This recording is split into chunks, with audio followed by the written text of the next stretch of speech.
Welcome everybody to a very special Bleep and Truth. We've actually flown in a former FBI chief of Southern California. Ted, I want to thank you for being on the show. And I see a lot of times on shows where they cover conspiracy theories and they'll have a lot of things they talk about. But today we have someone that was in the FBI. He was personally hired by J. Edgar Hoover himself. Ted actually brought in his FBI identification when he used to be an FBI agent. When did you first become an agent?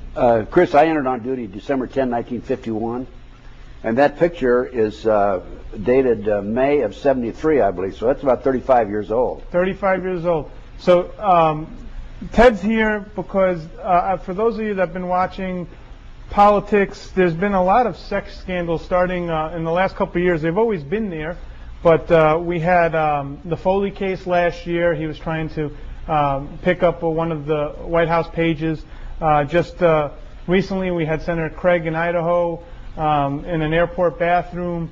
And I don't know for those of you that caught the St. Pete Times today, but Ted and I were talking and we happened to see this at the newsstand. But there's a sex scandal here with the St. Pete person in charge of the city council. Now, Ted has spent his life investigating where all these things have come about, and he's actually investigated some of the most interesting scandals that you'll probably never hear.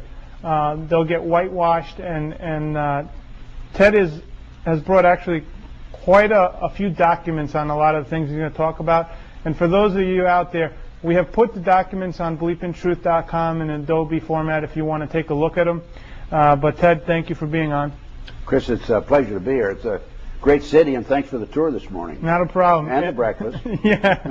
I want to start out with how you actually came to be in the FBI and how J. Edgar Hoover himself hired you at 22 years of age. Well, I graduated from the University of Nebraska with a Bachelor of Science degree, Business Administration. I didn't know what I wanted to do. I had a number of offers from insurance companies and so on and so forth. Didn't want to sell insurance, and I heard about a fraternity brother of mine who was president of Hormel Meatpacking Company in Austin, Minnesota, and I said, well, I'll go up there and try. And I applied. I was accepted. I was a salesman for Hormel Meatpacking in Detroit, Michigan in the 1950s when right after I got out.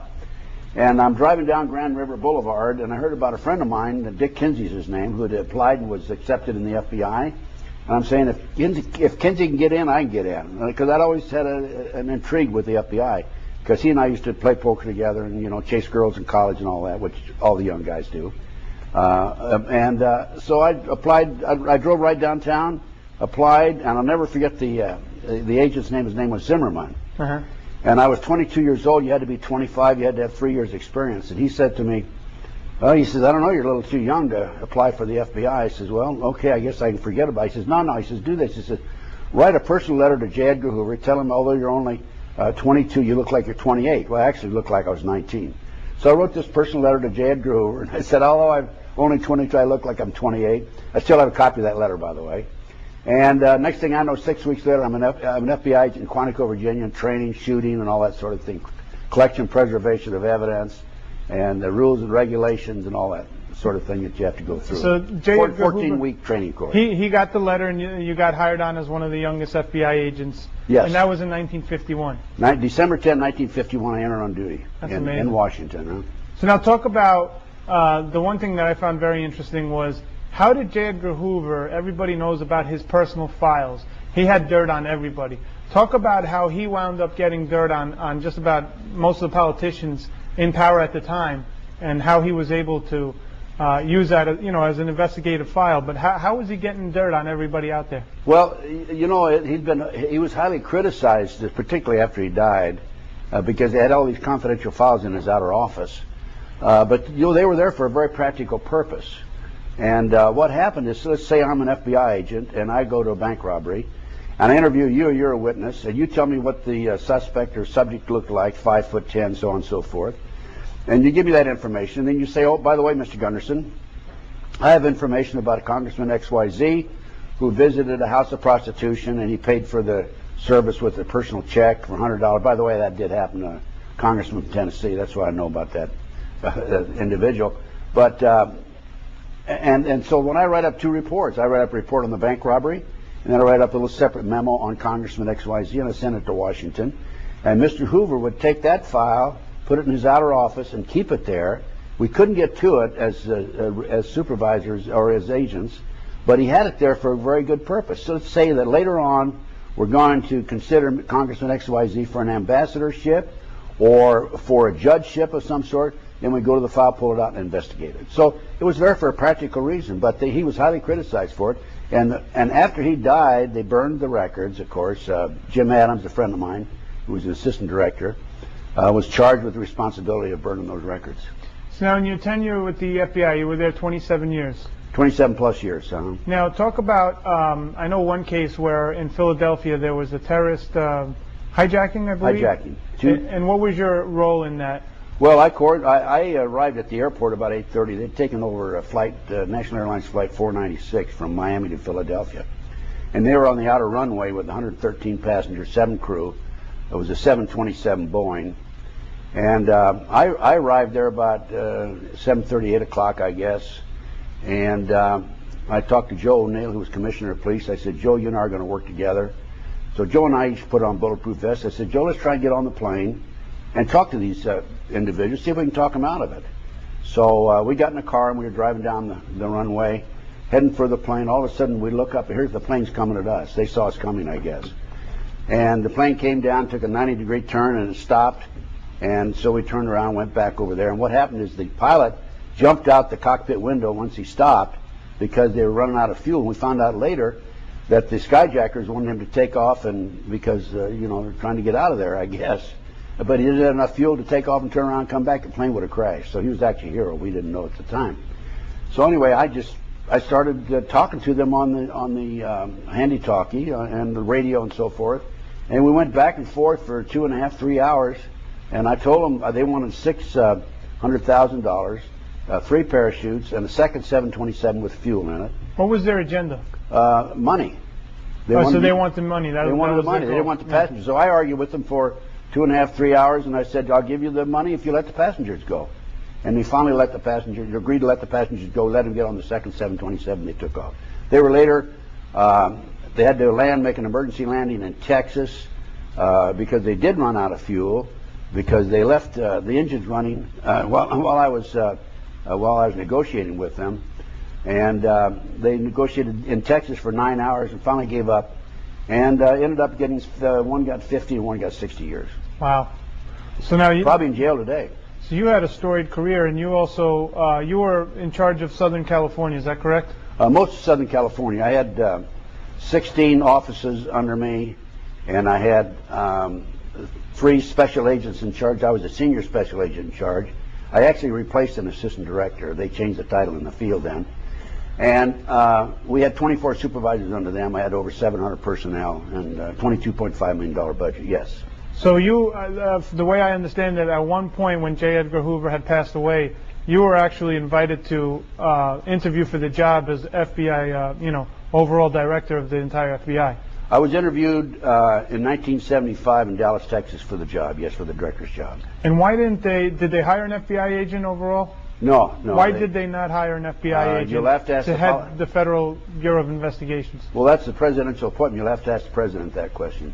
But they didn't want another Hooverite, and I was basically a Hooverite. Hoover had been in the FBI, head of the FBI for 48 years. I served under him for 21 years. He was a great man. What was he like when you'd go into his office? Well, he sounded like a machine gun. He'd start talking.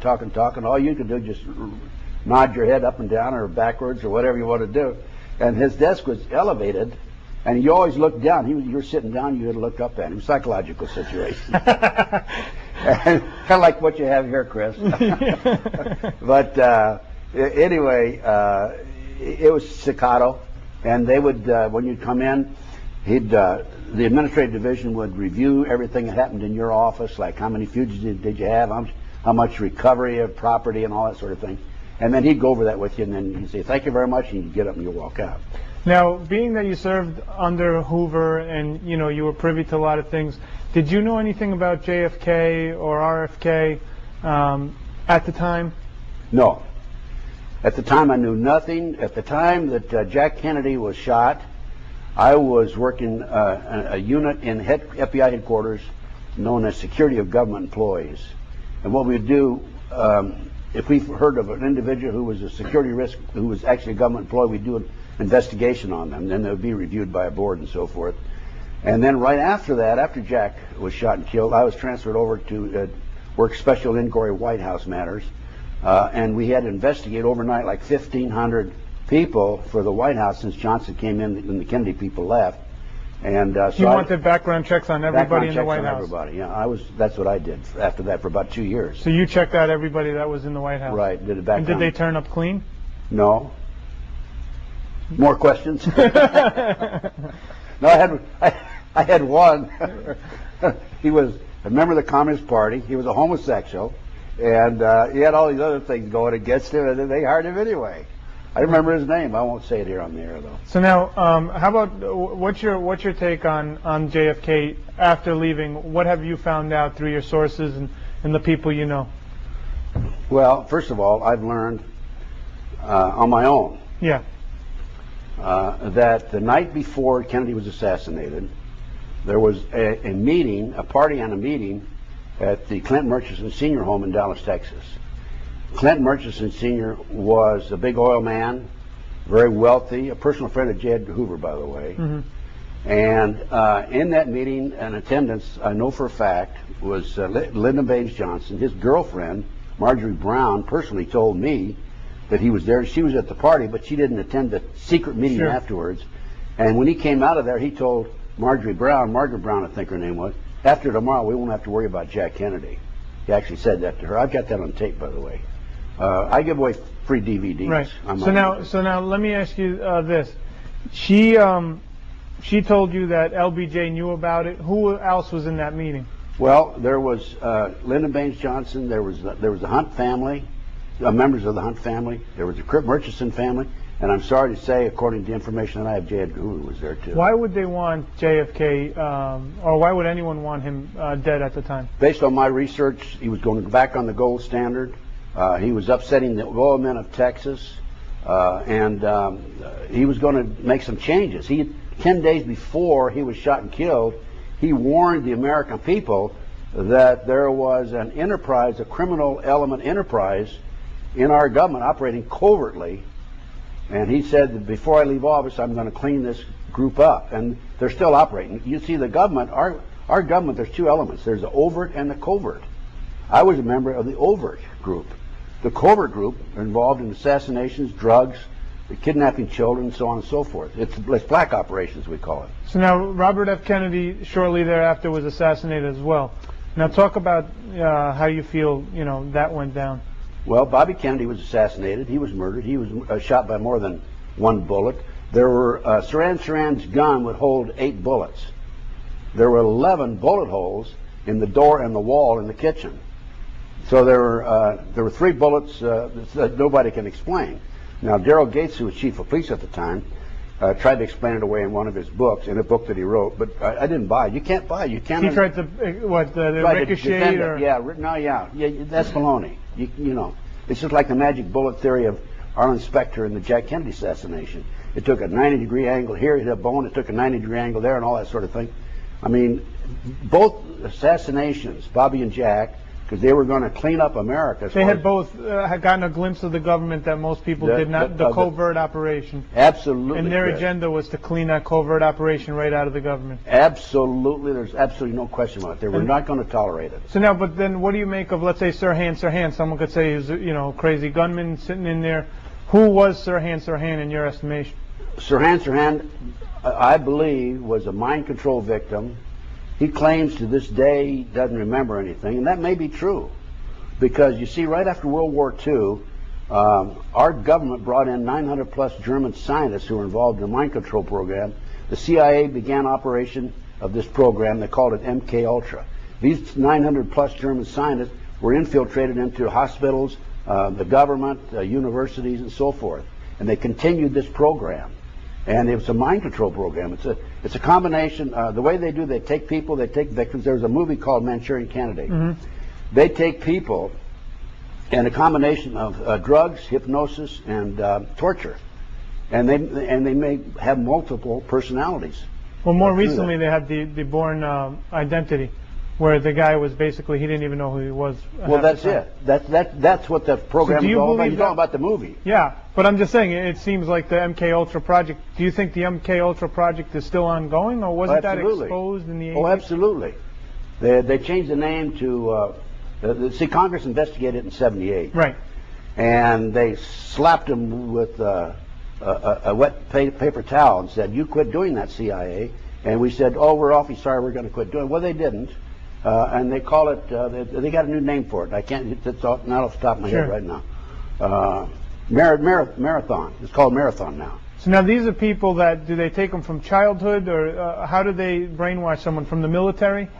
A lot of the kids are from military dependents, and a lot of it dovetails into the satanic movement.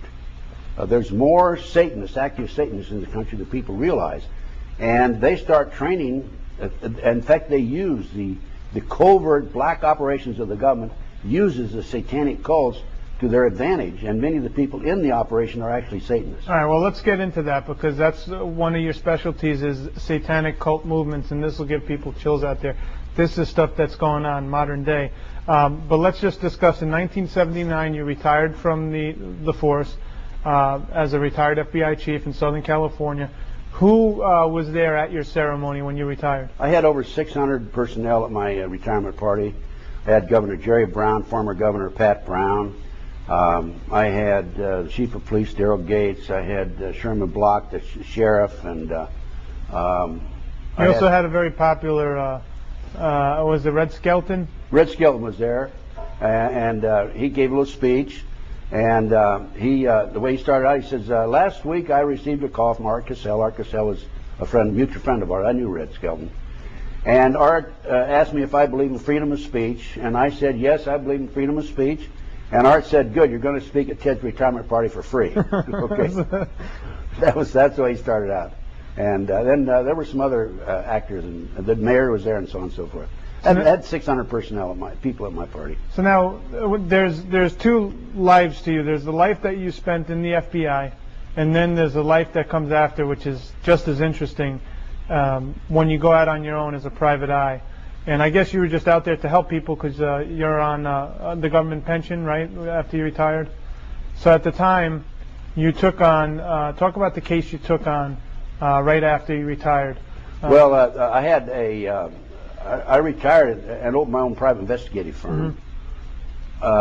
And before I opened my firm, I was asked by Attorney General Griffin Bell, who worked under Jimmy Carter, President Carter, to coordinate security for the Pan American Games. And I went to San Juan, Puerto Rico, the summer '79, coordinated the games, came back, opened my firm, and my first major investigation was the Dr. Jeffrey R. McDonald case. He's a former Green Beret doctor who was convicted of murdering his wife, 2 children, Fort Bragg, February 17th, 1970.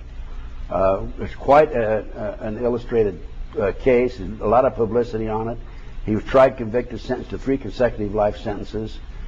His defense team hired me, some of his doctor friends did, said he's innocent, will you investigate it? And I began my investigation. Within 10 months I obtained a signed confession. But at the time, were you a little bit leery to take on a gentleman that looked from the surface was guilty, especially with someone with the moral character that you carry? I go into every case with an open mind. Mm-hmm. And I make up my mind once I get in and develop the facts. I don't assume anything in the beginning. Did you tell them anything? I told them that right in the beginning. I went on and talked to Dr. McDonald. I said, if you're guilty, I'm not going to do this. Right. If you're innocent, I will. I'm still working on it. The man's innocent. So talk about what happened. You said 10 months you got a sworn... I ended up with a signed statement from a girl named Helena Stokely who said that he did not commit those murders. They were committed by her satanic cult group. And she gave me all the details of movement in the house and everything else. We ended up presenting that in a hearing, and we were ignored. Now, the latest developments on this case is very interesting because I was just on the Discovery Channel earlier this year. Latest developments in this case are in 1997, the judge ordered DNA tests. And the judge said that only the prosecution could be present when they opened the evidence envelopes. There were 15 evidence envelopes. And the prosecution came back and said, oh, yes, well, there were 5 envelopes that were empty. We're sorry. and he would only let the prosecution be present when they opened them. So what happened to the evidence in those 5 envelopes? We don't know. But the DNA tests have been completed. I understand that the tests are on the judge's desk, the results, and he has refused so far to conduct a hearing. So you think this is part of like the covert operations you're talking about? Absolutely. So now, explain why a satanic cult, what's their motivation to go in and kill Dr. McDonald's family? The motive for the case, Helena Stokely's satanic cult group, that's who actually committed the crimes, were involved in distributing drugs that were being flown in from Southeast Asia in the body cavities, plastic bags in the body cavities of the dead GI during the Vietnam War. Which you've provided articles and news articles about this. I researched it at the UCLA library. So they were actually smuggling drugs in the dead cavities of Vietnam vets that were passed away. That's right, in plastic bags in the dead cavity. And so if this satanic cult group was identified as the perpetrators, the murderers, the assailants, what would they have done? That would have opened up this whole operation. So they had to put a lid on it. They had to cover it up. Well, because Dr. McDonald was the doctor that when these guys would have overdoses, they'd go to? Well, he was in the civilian hospital, Moonlighting Civilian Hospital. So they'd go to him rather than to the military hospital. Gotcha. Because they'd be given dishonorable discharges. Somebody in the civilian hospital was telling the Army about it, and they were still being given dishonorable discharges. So that's what it was all about. That's the reason for the cover-up. And Colette, the wife, had skin under her fingernail, which would have eliminated Dr. McDonald completely as the person who committed the crime, and that skin disappeared. It was given to William Ivory, the chief investigator, CID, Army investigator, and he said he claims he gave it to the laboratory, but nobody knows what happened to it. He says that. But and so what you're saying is, even with DNA evidence, the judge will not reopen the case? I'm saying that the DNA evidence right now is available and nobody will review it. They refuse to have a hearing on it. So this man will spend life in prison? Well, not if I have anything to do about it. I'm writing a book on that particular case right now, right as we speak. Hopefully, because of my book, we'll be able to get enough publicity or enough pressure that somebody will take a look at this case. Now, when you first started hearing about the satanic movement, were you shocked that something like this was going on? Well, the reason I first started learning about satanic activity in this country was because of the McDonald case. Because when Alina gave me this confession, so before this, you had no clue? No, I had no idea. I'd heard about Satan in the Bible. Sure. That's it. But after Helena gave me this information, I went public with it. And I was on national TV. I was on CNN, a number of other national shows, on radio talk shows all over the country. I've been on, I guess, probably 1,000 radio talk shows in the last 25, 26 years. And people just came from all parts of the country to me. I was like a magnet, like a sponge. So anyone that wanted out of these satanic cults will come to you asking for help or just talking to you about it? People from the West Coast, East Coast, South, Midwest, they came and gave me the same basic story about satanic cults. So talk about what's going on with these satanic cults. Well, many of these people are multi-generational, meaning they were born into it. And once they're born into it, they have secret meetings, of course, and they worship Satan. They have human sacrifices, and they even sacrifice their own sometimes. They have what they call breeders. These are women who are especially impregnated so they can use the children or the fetus that are born for their human sacrifices. And based on my research, there's about 4 million plus practicing Satanists in America today, about 1.5% of the population. I derived that figure from a confidential source in South Bay area of Los Angeles, where there's about 200,000 people. And I was told by an informant that there's about 3,000 in that area. Lincoln, Nebraska, about 200,000. I was told about 3,000 there by second source. Third source, Iowa City, Iowa, 100,000 population. I was told there's about 1,500 there. So if you project that figure, you're looking at 1.5% of the population of the United States. And they are involved in, according to another 3 different sources also, there's 50 to 60,000 human sacrifices per year in this country. Okay, but the question that people will tell you is, where do these human beings come from? Because obviously, well, they have to be accounted for. First of all, they've infiltrated law enforcement. They've infiltrated prosecutors' offices. They've infiltrated the judicial system. They've infiltrated across the board our basic elements. They've infiltrated virtually every level of our society.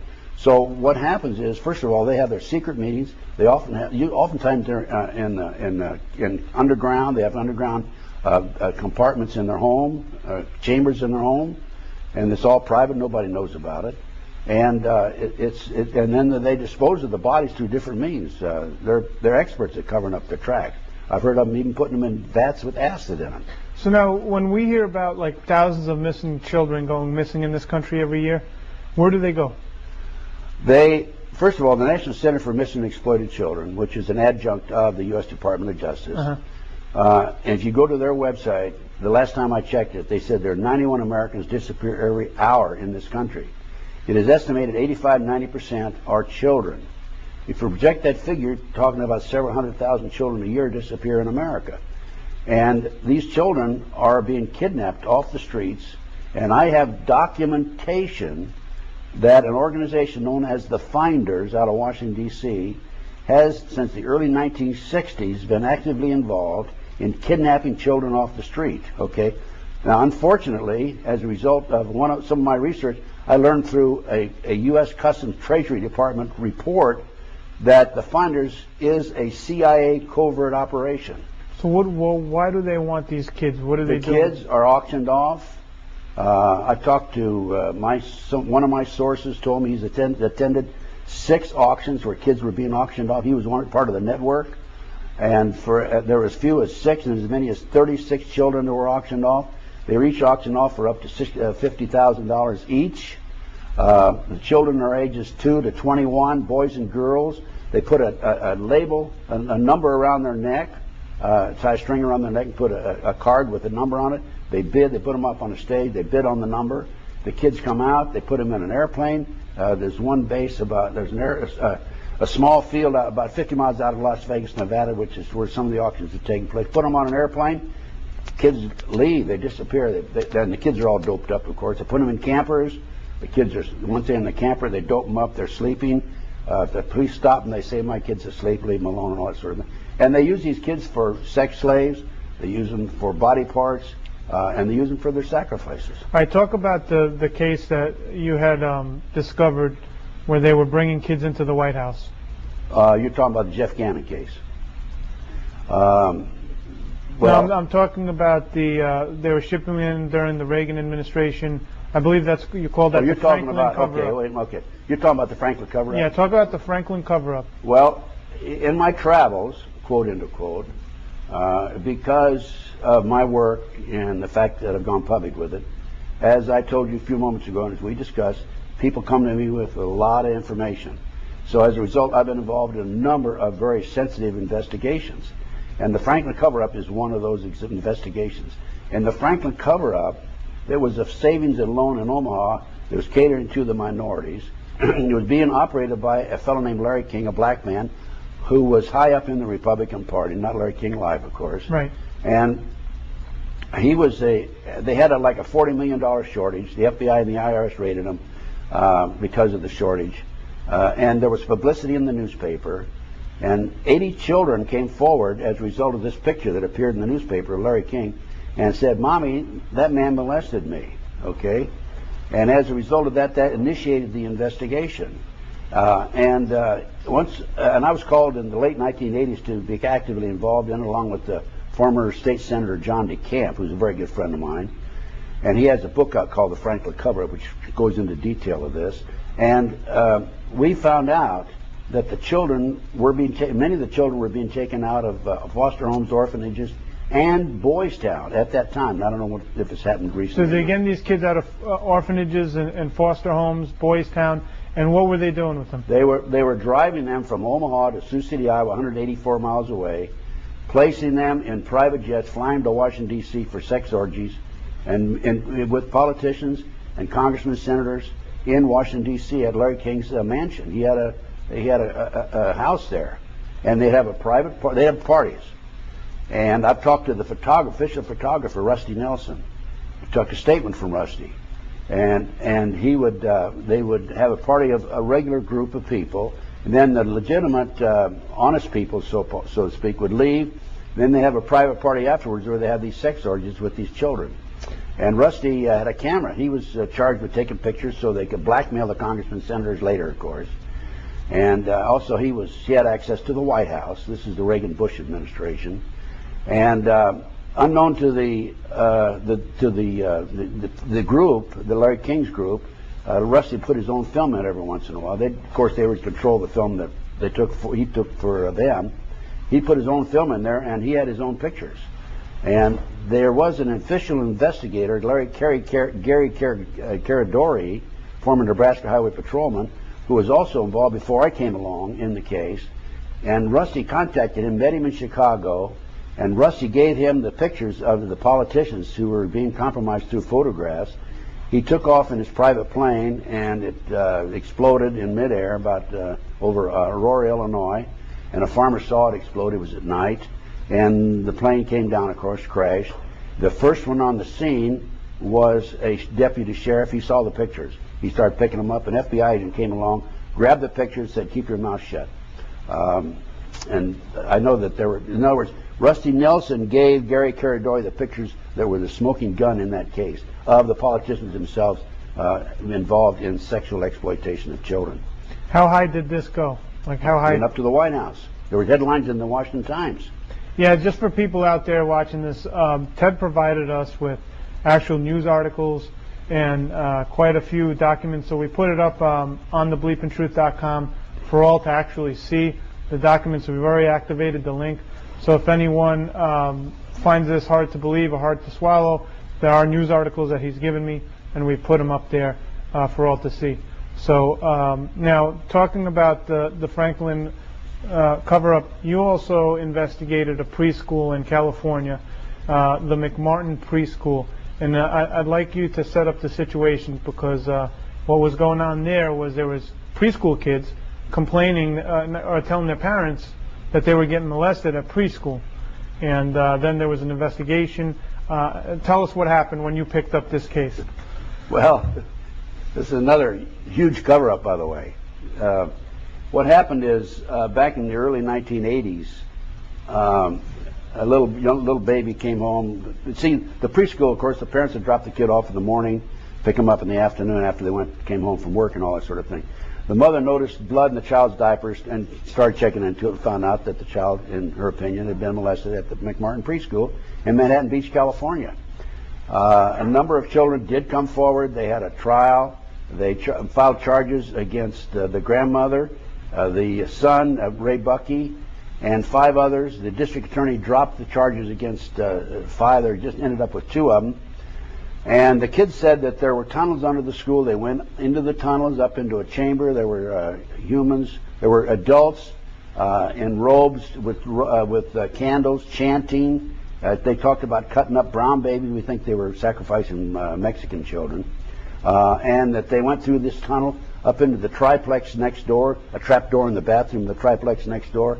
They were placed in cars, and they were taken out of the community and prostituted. And then brought back in. And then brought back in. 2, 3, 4-year-old kids were being prostituted in the community. So these kids are all telling their parents these stories. They told the parents these stories.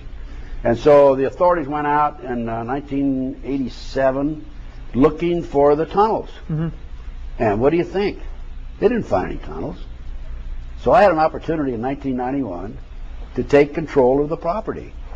And it had been given to Danny Davis, the attorney, and he had, for his legal fees, and he had sold it to a contractor. And so I went to saw the contractor. I said, "Look, I want to go in there and take over and look for these tunnels." He said, "Well, if you'll assume liability," and so on and so forth. So I had an attorney friend of mine draw up a contract, assume liability, and we hired an archaeologist, Dr. Gary Stickle. And we went in, and in 34 days, he said, yes, there were tunnels here. They've been filled in. Now, the first trial resulted in acquittal of the grandmother, and Ray Buckey was a hung jury. We were in the middle of the second trial when we found the tunnels. I called the DA's office, and I said, send an investigator out here, send somebody out here. We have tunnels here. We can prove there were tunnels here.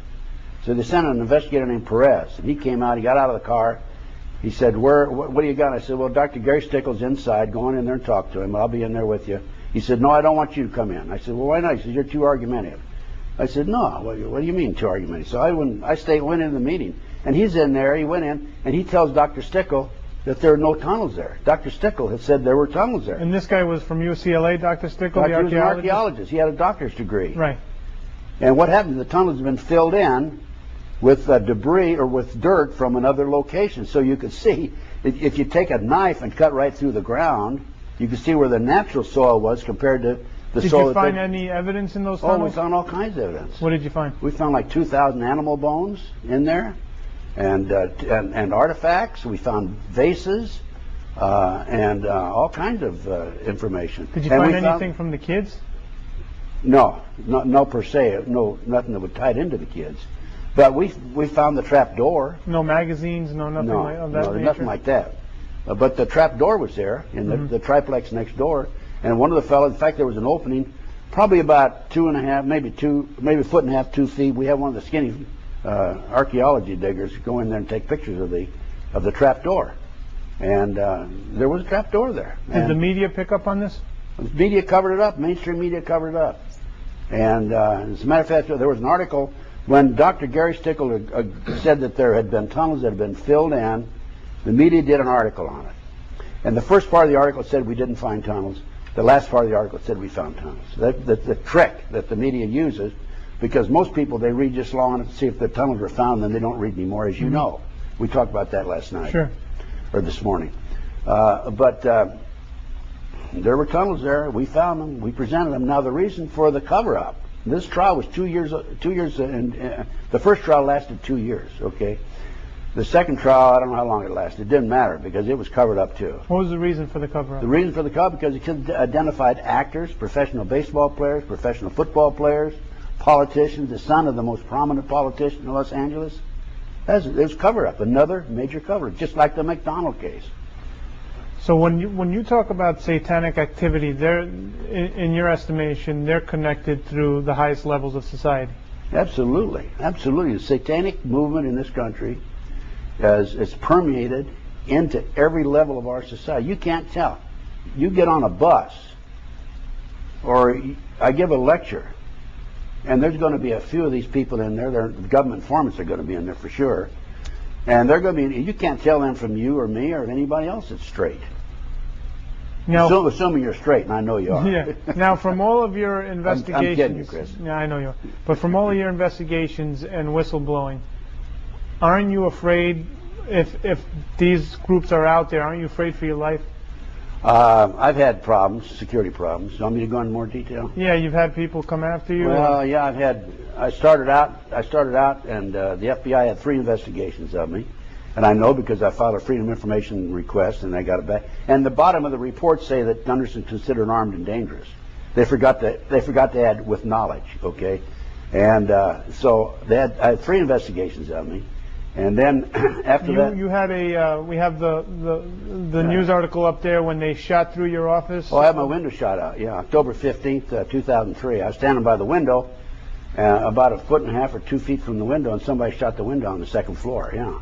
I've had my window shot out twice at me, and I'm assuming you've been followed. You've been. Oh, I've had the whole night. After the investigations, I had a gunman waiting for me on at least 3 occasions I'm aware of, and I don't need to go into detail. We don't have time here, but I did go into detail with you, I think, earlier about that. I had the FBI put a girl on me named Pam Fawcett. Talk about who Pam Fawcett is. Pam Fawcett was. I was working with F. Lee Bailey on a case.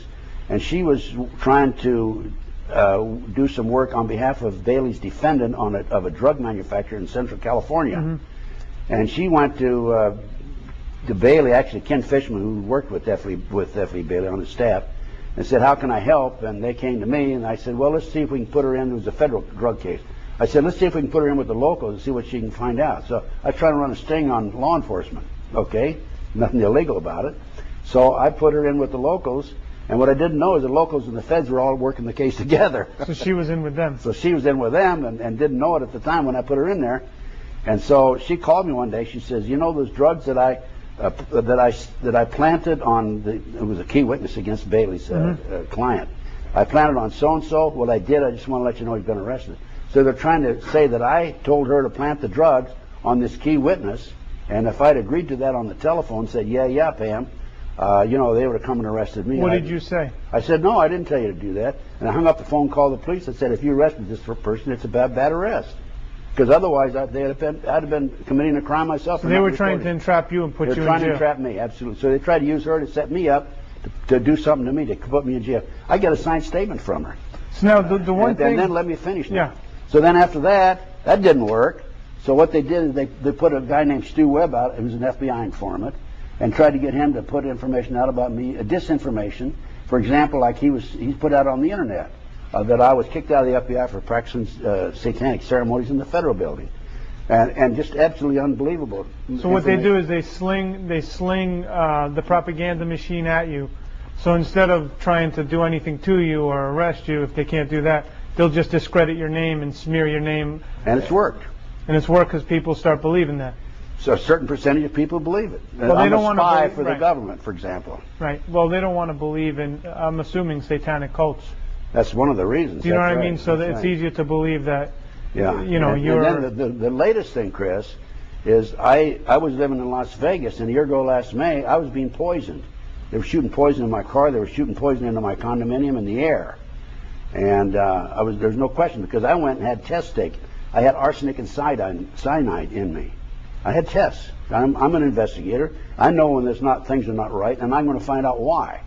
And so I moved overnight from Las Vegas to a small town in Nebraska, 296 people, Claytonia, Nebraska, and they followed me there. They're out there. Now, when you say they, is it the satanic cult? Is it the government? Who is the one that? They, in my opinion. Yeah, who is they to you? They, in my opinion. First of all, when you have a covert operation as extensive as this, right, where they have teams of men running surveillances on you, and there's no return financially, right?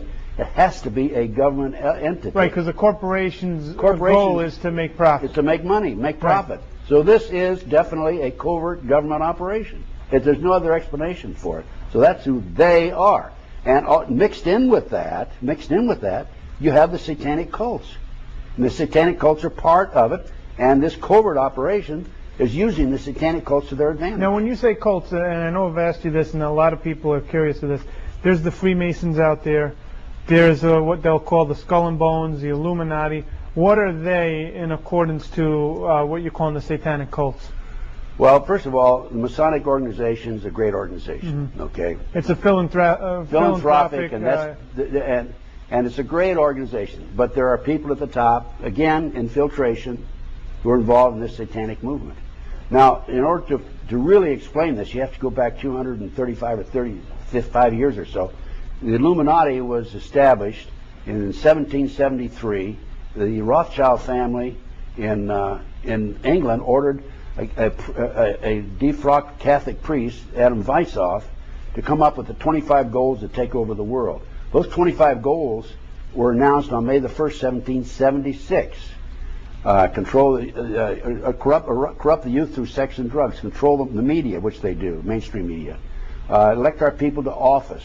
Elect our people as advisors, to infiltrate law enforcement and military. There's 25 goals. They're very clearly defined. So what group did they channel those goals through? Was it the Freemasons that they put that through? The Freemasons, no. Some of the leaders of the Freemasons are involved in this, but they channel this through various organizations, through the satanic cults themselves. So that gives you the basis. And there's a great book out called Pawns in the Game. Mm-hmm. That explains all this. Now, we have a lot of callers. I believe that we're going to take a few, and we'll see what the viewers have to say. Viewer, you're on the air. What's your name and what's your comment or question? My name is Jim, and I have to believe everything he is saying is the truth. My religion believes is there are so much satanic in our upper government that it's just waiting for the Antichrist to come into control, and that is going to happen so soon. I'd say within the next 10 to 20 years, you will see the Antichrist come out into Jerusalem, and all these satanic cults. This is all part of our end times, which we are in, whether you believe it or not. And is there somebody that can stop these people from kidnapping these kids, and they know about it, and that are in the government, and there's not somebody that will help Yeah. poor children? Good question, Jim. Okay. Go ahead, Ted. Jim, I have a report that I put together. I put together a tremendous number of reports. All the information I'll tell you now is documented tonight. Well, we put it up on the Bleepin' Truth website. Right. And then my report is called The Finders, the CIA covert operation kidnapping children. I have given this report to the FBI half a dozen times. They don't want it, right? They don't want it. They won't come talk to me. The FBI ignores me. As a matter of fact, when I retired, I'm the highest level FBI agent to ever come out and be public like this. And when I retired, I joined the Society of Former Special Agents of the FBI.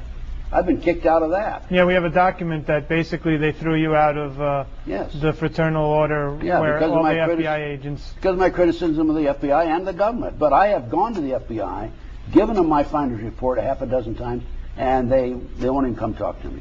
Okay, we got another caller. Thanks, Jim. You're right. Viewer, you're on the air. What's your name or comment?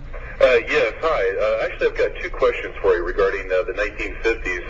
The first is regarding J. Edgar Hoover. Often it's been said regarding organized crime that he was in denial about that. He said there was never truly like a mob or, I guess, a mafia in the sense. What are your thoughts about that? And the second question is, since you were a FBI agent during the 50s and when you got the Joseph McCarthy hearings and the whole issue for looking for those who were truly the Red Scare, I'd just like to get your thoughts and just the atmosphere of what that must have been like, if you then compared to what even like today in our current situation, as far as quote the terrorism. So I appreciate the time. Great question. Good questions. Okay, it just so happens before I worked Special Inquiry White House Matters, I worked organized crime racketeering for 2.5 years as a supervisor in Washington D.C. So I actually worked there during the Bobby Kennedy, Jack Kennedy administration. And what happened there is there were two factions inside the FBI. There was a faction. Bill Sullivan, who was one of our assistant directors and was liaison on the Kennedy assassination with the Warren Commission, Bill Sullivan said there is a mafia. A fellow named Al Staffeld, who was the unit chief of organized crime, said there was no mafia. So what did J. Edgar Hoover believe? Hoover went with the man who was the expert, supposedly the expert on organized crime. And so he took this information under consideration, and based on the fact that even there were two factions that were in disagreement, he went with the first faction, with the second one actually. Which is there is no mafia. There is no mafia. So he took that belief. He took that belief, but then we had 56, I think it was, Appalachia, and the mob all met in Upper New York, and that's when the whole thing broke open. So Hoover was, look, when you get in a position like that, I had over 700 personnel under my command. I only knew what I was being spoon-fed, right? So that's what happened to J. Edgar Hoover, I think, as far as the mafia is concerned. The second question was... He said with McCarthy, there was... What was that like? McCarthy was 100% on target. He was right. To this day, the mainstream media ridicules the McCarthy era. McCarthy this, McCarthy that. He was right. The communists did infiltrate, and the communists are involved, based on my information, with the cult movement. So they are taking over. So McCarthy, when he was saying that there's communists and we got to take out all these communists and create that blacklist, you're saying he was right that there was an infiltration of communists? Yeah, absolutely, there was. There is. But were they a clear and present danger to our government? Look at what's happening today. That's what's happening today. The cult, the mob are involved with this movement to take over the country from within. It's called, basically, the big umbrella is called the Illuminati. And these people are under the umbrella. So that's where we get the Patriot Act and where they start saying that we need to strip away. So you feel that this is an agenda they've had in play for years? This is an agenda has been in place for 230-some years. The whole terrorist movement is a phony movement. It's been orchestrated and perpetrated by this covert element within our government in order to pass establish Homeland Security, pass the Patriot Act, take away many of our constitutional rights and civil liberties. That's what it's all about. But what you're saying is those events did happen, but our government had a role to play in the terrorist, right? You're not saying that they didn't happen. No, they like did Oklahoma happen. City. You're saying they did, but Oklahoma City happened. World Trade Center car bombing. You're saying that our government had a direct role in those events. I'm saying that there is a covert element within our government that had a direct role in that. Well, now go back there. Covert overt, right? Mm-hmm. There's a covert element, yes. So there's a whole group of people that are in the overt element. In other words, they're doing the day-to-day job. They really are. FBI agents, they're police officers. They have no clue, right? They're good, honest people. Good people in the FBI, police department, CIA, NSA. But there is a covert black operation that's active in this country. Very active. Now, my question to you is, and I think those are good questions, by the way. Yeah, they were great questions. My question to you is, in the government, there seems to be a mass, I guess, perversion in there towards, like you said, sexual proclivities, whether it's homosexual, pedophilia. Is this a new thing in the last 50 years, or is this something that's always been there as far as power and people in power? It's been there for years. As far as I'm concerned, I'm sure it's been there for years. So in the 50s, there was things going on that are going on today, right? Yeah, it's been going on for years, as far as I'm concerned. But it's only that old saying, you have to crawl before you can walk. Well, that's what's happening. We're starting to walk. We were crawling for years, as far as knowledge of this is concerned. Now we're starting to walk. Pretty soon we're going to be trotting. Pretty soon we're going to be running, because people are learning more and more about what's going on.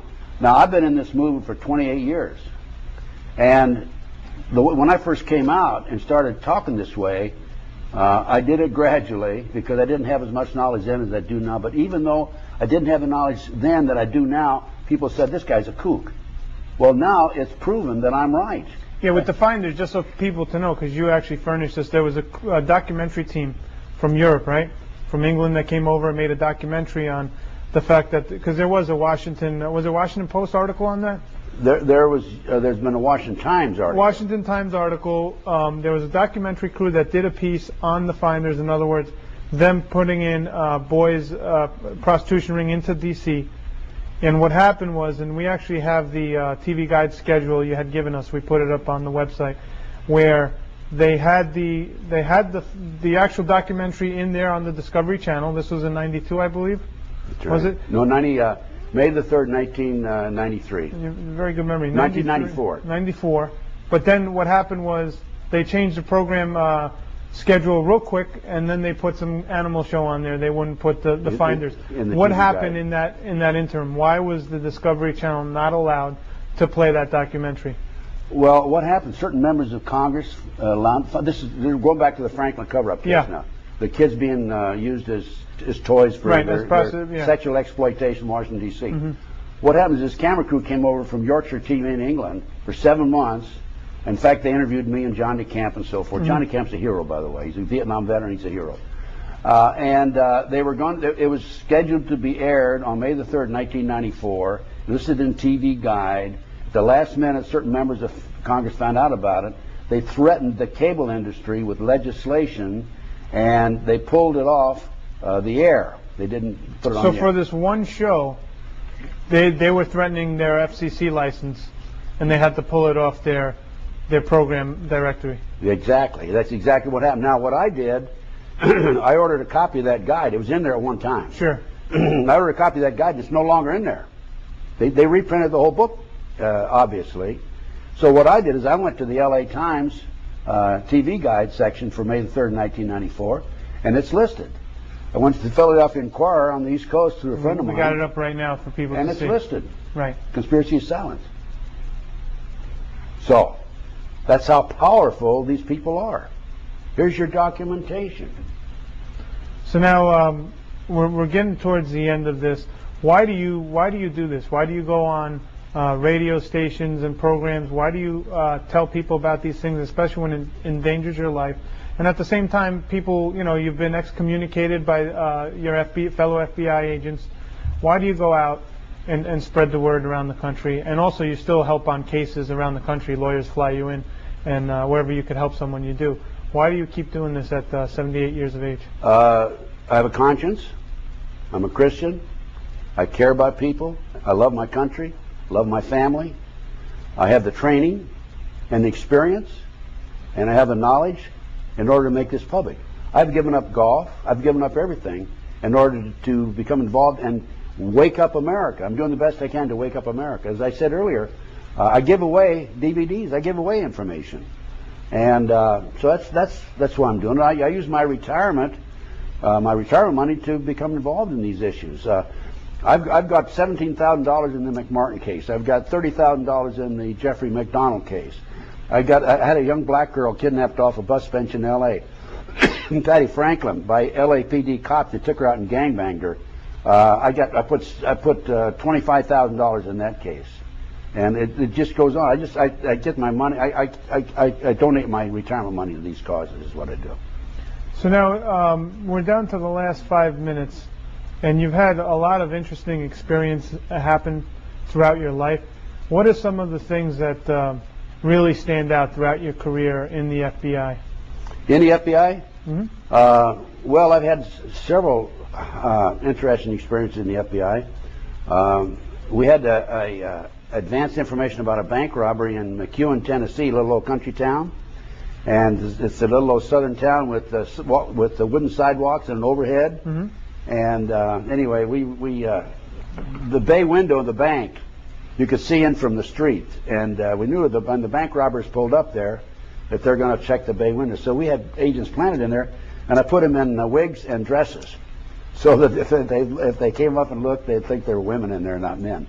We were waiting for them. And long story short, they didn't come in on us then. We found out they came in later. We did get them out in the woods where they were hiding, because they dumped the evidence out there and went on. So it's a lot deep. That was kind of an interesting experience.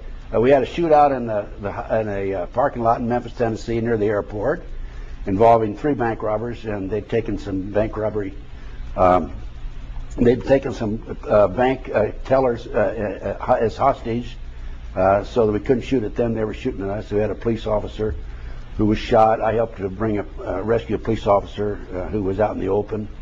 That was interesting. So in the FBI, you had a lot of hijackings, bank robberies, and bank robberies. Yeah, I did everything. I was counter-espionage in New York. Picked up a 10 most wanted in Connecticut in my day, and the skyjacking, of course, July 12, 1972. Negotiating with those 2 terrorists. So I had a lot of interesting experiences. Do you miss the FBI? No. Why not? Well, particularly now, because the FBI has been infiltrated by the Illuminati, in my opinion. This is my opinion. So you believe after J. Edgar Hoover died, the FBI quickly became politicized once he had the stronghold, especially with his files. So they didn't want anyone like you or another FBI chief taking over. They didn't want anyone with a FBI background taking over. So what did they have take over? Well, they had an admiral take over, and they've had judges take over. So here you have all these FBI chiefs. So you were in charge of Southern California. There's others in different regions, and instead of any of you taking over the FBI, and you know how it works better than anybody, they had judges, they've had admirals. In other words, they've politicized the FBI. Absolutely. So the FBI doesn't hold the same kind of clout it had under J. Edgar Hoover. I did an interview. It's on DVD video, and it's captioned 911 failure, the new versus the old FBI. The new FBI has nothing that they can offer in the way of what we offered. The old FBI had integrity. We had integrity. We were the greatest law enforcement agency, I'm convinced, at least investigative agency in history. What do you make when they start pointing out what J. Edgar Hoover was a cross-dresser, and they start hammering J. Edgar Hoover's own behind the scenes? Well, I don't think he was. I think he probably had trick photography. The reason I say that is because this didn't come out until after he'd been dead for 20 years. Mm-hmm. And they said that the person that actually originally brought it out was questionable. Her character was questionable. She was the heir to a liquor fortune. So I don't think it's true myself. You think they might have tried to discredit him since he had all the information on all the politicians? And they tried to discredit me. Look what they tried to do to me. Well, Ted, I just want to thank you for flying